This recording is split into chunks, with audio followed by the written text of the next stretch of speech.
Episode के start में रियोमा जैमिल family के पास जाता है उन्हें अपने लॉन्ड्री के बिजनेस ओपन करने की पार्टी में इनवाइट करने के लिए। इसके बाद वो मॉर्गन के पास जाता है और फिर गिल्ड के सभी मेंबर्स को भी इनवाइट करता है और इसके बाद वो ग्लिसेला को भी इनवाइट करता है पार्टी के लिए। नेक्स्ट सीन में सर्ज रियोमा के लॉन्ड्री बिजनेस के लिए एम्प्लॉयज़ लेके आता है और रियोमा खाना बना रहा होता है एलियारिया के साथ और मेड भी उसकी हेल्प कर रही होती है। रियोमा उन्हें मदद करने के लिए थैंक्स बोलता है।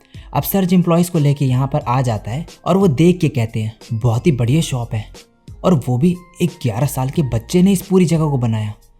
सर्ज कहता है तुम्हें किसी की भी एज से उसे जज नहीं करना चाहिए और हालांकि ये ड्यूकल फैमिली के साथ रह रहा है और तभी जो है रियोमा उसे बीच में टोक देता है और कहता है मिस्टर सर्ज वेलकम। सर्ज कहता है मैं इम्प्रेस हो गया तुम्हारी शॉप देख के, बहुत बढ़िया काम किया रियोमा।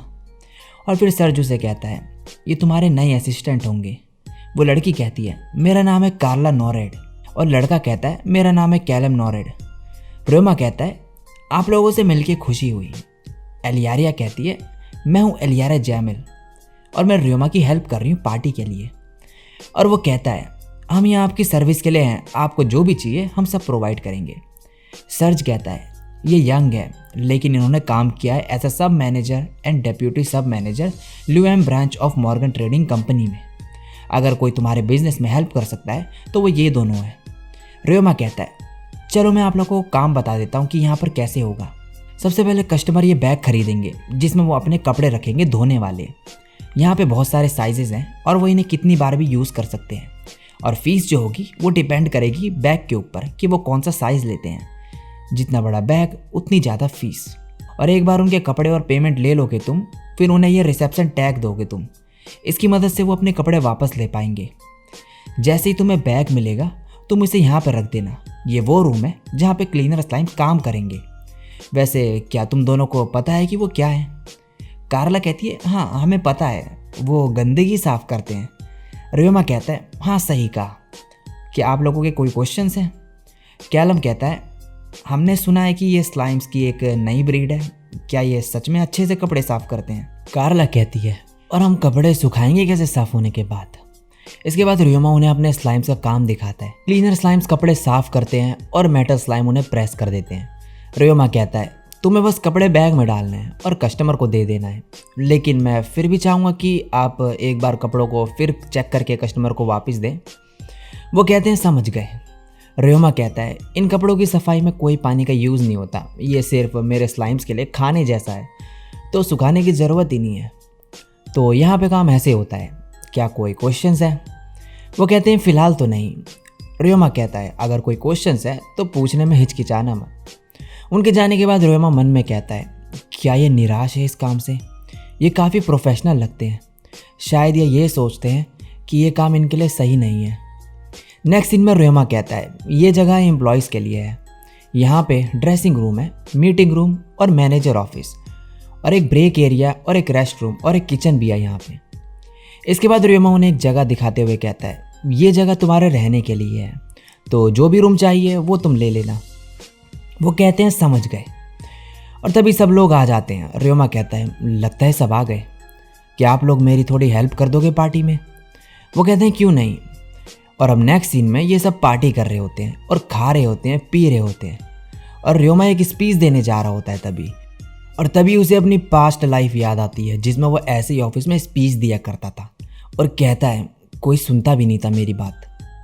और फिर वो कहता है सभी को थैंक्स यहाँ पर आने के लिए, ये पॉसिबल नहीं हो पाता आपके बिना, थैंक यू वेरी मच। मैंने सभी को थैंक्स करने के लिए ये सब बनाया है, तो इन्जॉय करो। अब सभी ड्रिंक्स पीते हैं और जैमिल फैमिली रियोमा को कॉन्ग्रेचुलेट करती है। सभी खाना खा रहे होते हैं और तभी मॉर्गन ग्लिसेला से कहता है तुम जैसी डर्टी बुढ़िया यहाँ पे क्या कर रही है? ग्लिसेला कहती है डर्टी किसे कह रहे हो? हाँ माना मैं बुढ़िया हूँ लेकिन मैं डर्टी नहीं हूँ, ये वर्ड तो तुम्हें ज़्यादा पता होना चाहिए। मॉर्गन कहता है पुरानी बातें लाने की ज़रूरत नहीं। मेलिन तभी कहती है इनके पास्ट के बारे में आप क्या कह रही थी? ग्लिसेला कहती है एक बार इसने एक मिशन में, तभी वॉर्गन कहता है बस बस बहुत हुआ मेली, वहाँ जाओ और खाना खाओ, और वो चली जाती है। वॉर्गन फिर ग्लिसेला से कहता है तुम क्या सोचती है रोयामा के बिजनेस के बारे में, क्या ये चलेगा? ग्लिसेला कहती है जरूर। वॉर्गन कहता है क्या तुम उसे कोई टिप्स वगैरह नहीं दोगी? ग्लिसेला कहती है फ़िलहाल के लिए नहीं, लेकिन अगर वो एडवाइस लेने आएगा तो मैं मना नहीं करूँगी, तुम इस पर नज़र रखना। अब खाने के बाद जो है रोयामा जैमिल फैमिली से पूछता है कि क्या उन्हें खाना पसंद आया। वो कहते हैं हाँ। रोयामा कहता है मुझे बिलीव नहीं हो रहा, आप जैसा खाना खाते हो मैंने वैसा कुछ भी सर्व नहीं किया। और फिर रीनहार्ट का रिएक्शन देख के कहता है क्या मैंने कुछ गलत कह दिया?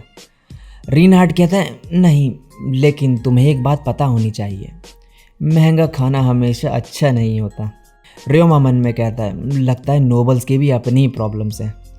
जेफ और मिया जो है तभी खा के एकदम पड़े हुए होते हैं। तभी एलियारिया जो है डेजर्ट लेके आती है और डेजर्ट को देख के ये दोनों फिर खड़े हो जाते हैं खाने के लिए। और अब ये पार्टी ख़त्म हो जाती है और सब जा चुके होते हैं और रोयामा आके कहता है mister Callum, miss Carla, thank you मदद करने के लिए। कल शॉप का पहला दिन है तो मुझे खुशी होगी अगर आप यहाँ पर होगी मेरी मदद करने के लिए, लेकिन अगर आप नहीं चाहते तो। और तभी कार्ला कहती है हमने इसके बारे में डिस्कस करा और हम दोनों यहाँ पे काम करना चाहेंगे। और रोयामा ये सुन के बहुत ही ज़्यादा खुश हो जाता है। इन दोनों को लगता है कि रोयामा एक नोबल फैमिली से बिलोंग करता है, मगर रोयामा इन्हें बताता है कि मैं नोबल फैमिली का नहीं। वो कहते हैं हमें लगा तुम जैमिल फैमिली से कनेक्टेड हो। रोयामा कहता है मैं उनके फ्रेंड जैसा हूँ, लेकिन मैं नोबल वगैरह नहीं हूँ। सर्ज तभी कहता है ये मेरी गलती है, मुझे पहले ही सब एक्सप्लेन कर देना चाहिए था। रोयामा कहता है मैं बस एक एडवेंचरर हूँ, तो प्लीज़ नॉर्मली एक्ट करो मेरे साथ। वो कहते हैं हम समझ गए। रोयामा कहता है आगे हमें बहुत काम करना है, तो अच्छे से रेस्ट करना। अब अगले दिन रोयामा की शॉप ओपन हो जाती है और रोयामा सोच रहा होता है कि क्या कोई कस्टमर आएगा भी या नहीं। और तभी रोयामा के एम्प्लॉयज़ भी आ जाते हैं और काम शुरू कर देते हैं शॉप में। रोयामा उनसे कहता है मैं बाहर जा रहा हूँ, मुझे लगता है कि यहाँ इतनी जल्दी कस्टमर नहीं आएंगे, लेकिन आप तैयार रहना, मैं एडवेंचरर्स गिल्ड में जा रहा हूँ उन्हें बताने के लिए कि हमारी शॉप खुल चुकी है। और अब एलियारिया जो है वो ह्यूज के साथ अपनी मैजिक ट्रेनिंग करने जाती है और रोयामा को गुड बाय करती है। अब रोयामा पहुँचता है गिल्ड में, वहाँ पे सभी को पहले से ही पता होता है कि रोयामा की शॉप ओपन हो चुकी है। रोयामा पूछता है आप लोगों को कैसे पता है इसके बारे में? वो रोयामा को तभी एक बोर्ड दिखाते हैं जिसमें लिखा होता है रोयामा की शॉप ओपन हो चुकी है, और कहते हैं मिया और वेलेना ने यहाँ पर लगाया है, उन्होंने कहा कि वो और भी जगह इसको एडवर्टाइज करेंगे। अब रोयामा एक जॉब ले लेता है हर्ब्स कलेक्शन की और कहता है मैं इसके साथ माइन की पेट्रोलिंग भी कर लूँगा। और रोयामा नेक्स्ट सीन में जो है माइन की पेट्रोलिंग ख़त्म करता है और हर्ब्स कलेक्ट करके गिल्ड में जाके अपना प्राइज़ भी ले लेता है। और जब अपनी शॉप में वापस जाता है तो वहाँ पे कस्टमर की भीड़ देखता है अचानक से। रोयामा ये देख के हैरान हो जाता है और जल्दी से अंदर जाता है इन दोनों की हेल्प करने के लिए। उसके स्लाइम्स भी अब काम पर लग जाते हैं और सभी लोग जो है वो अपने कपड़े साफ सुथरे देख के बहुत ही ज़्यादा खुश होते हैं। अब शॉप बंद होने के बाद जो है रोयामा कहता है तुमने बहुत ही अच्छा काम किया, मैंने एक्सपेक्ट नहीं किया था कि इतने लोग आएंगे। और रोयामा फिर कहता है कि मुझे कुछ और एम्प्लॉयज़ भी रख लेने चाहिए यहाँ पर। कैलम कहता है मर्चेंट्स गिल्ड में बात करो, वो ज़रूर तुम्हें कुछ लोग प्रोवाइड करा देंगे। रोयामा कहता है मैं अभी जाके बात करता हूँ। अब रोयामा ग्लिसेला के पास पहुँचता है और उसे ये सब बताता है कि बिज़नेस कितना अच्छा हुआ। वो कहती है मुझे तो पता ही था, और कहती है यहाँ पे एम्प्लॉयज़ लेने आए हो ना, मैं तुम्हें कुछ लोगों से मिलवा दूँगी, तुम डिसाइड कर लेना कि तुम्हें कौन चाहिए। अब नेक्स्ट सीन में रोयामा जैमिल फैमिली के पास होता है और उन्हें भी ये सब बताता है। वो ये सुन के बहुत ही खुश होते हैं कि रोयामा का बिज़नेस अच्छा चल रहा है। रीनहार्ट कहता है तुम्हें टाउन गार्ड्स के क्वार्टर जाना चाहिए, क्योंकि वहाँ पर बहुत लोग हैं, तो वहाँ कपड़े भी बहुत होंगे धोने के लिए। रोयामा कहता है ठीक है, थैंक यू। रीनहार्ट कहता है तुम थक गए होगे तो अब जाके आराम करो। रोयामा जा रहा होता है और तभी एलियारिया आके उसे गुड नाइट बोलती है। रोयामा भी उसे गुड नाइट बोल के चले जाता है और अब नेक्स्ट सीन पे अपने बेड पे लेटा हुआ होता है और मन में कहता है मैं काफ़ी थक चुका हूँ। और अपनी पास्ट लाइफ को याद करता है और कहता है उस टाइम मैं सो जाया करता था इतना काम करने के बाद, लेकिन अब चाहे मैं थका हुआ ही क्यों ना हूँ, लेकिन मैं बहुत ही कंफर्टेबल फील कर रहा हूँ। और इसी के साथ ये एपिसोड यहीं पे ख़त्म हो जाता है।